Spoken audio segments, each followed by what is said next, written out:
Bonjour à tous, aujourd'hui je vais vous parler du plus gros danger auquel on peut faire face lorsqu'on découvre le design humain et qu'on commence à s'y intéresser.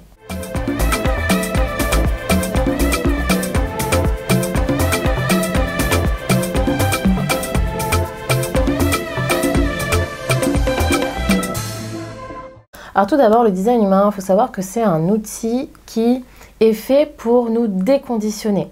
En fait, le design humain, il nous permet de redécouvrir notre mécanique, de découvrir qui on est au plus profond de nous-mêmes, au moment de notre naissance, en fait, avant qu'on soit conditionné par la société, par l'éducation de nos parents, par la vie en général, les expériences de la vie en général. Ça nous permet de revenir à notre nature la plus profonde, en fait.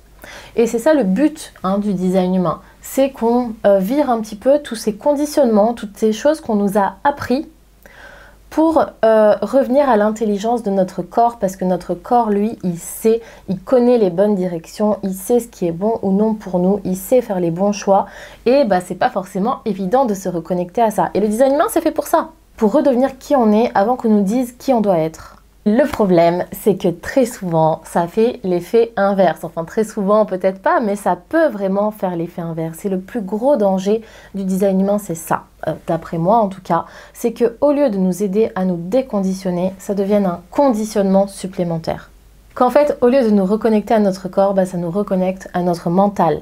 Et que c'est comme si, au lieu de revenir à notre nature la plus profonde, on nous remet une couche supplémentaire. Tu dois être comme ci, tu dois être comme ça. Tu es un générateur, donc tu dois avoir beaucoup d'énergie. Tu es un manifesteur, donc tu es censé initier. Tu es un projecteur, tu dois attendre l'invitation. Et tu es censé être un guide pour l'humanité. Voilà, ça c'est le genre de conditionnement qu'on peut se bloquer en fait dans le mental. Et au lieu d'essayer de l'expérimenter, voilà, une nouvelle étiquette. Ah, je suis comme ci, je suis comme ça. Et ça peut devenir une excuse même parfois. Oui, non, je ne peux pas faire ça parce que je suis comme ci. Je ne peux pas entreprendre parce que je suis projecteur. Il faut que j'attende d'être invité. Voilà, ça peut devenir vite une excuse au lieu de devenir une piste d'expérimentation.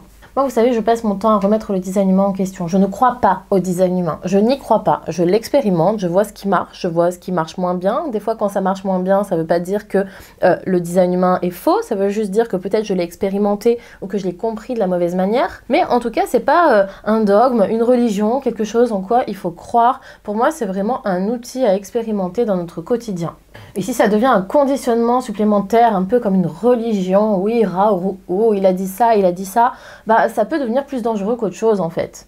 Enfin, dangereux, après j'aime quand même ne pas trop dramatiser les choses, parce que on n'est pas non plus dans de la survie, mais c'est vrai que ça peut faire l'effet inverse en fait que celui qui est escompté. Voilà, n'hésitez pas à me dire ce que vous en pensez en commentaire, comment vous expérimentez le design humain, comment vous voyez le design humain, est-ce que vous pensez que c'est un véritable danger justement de...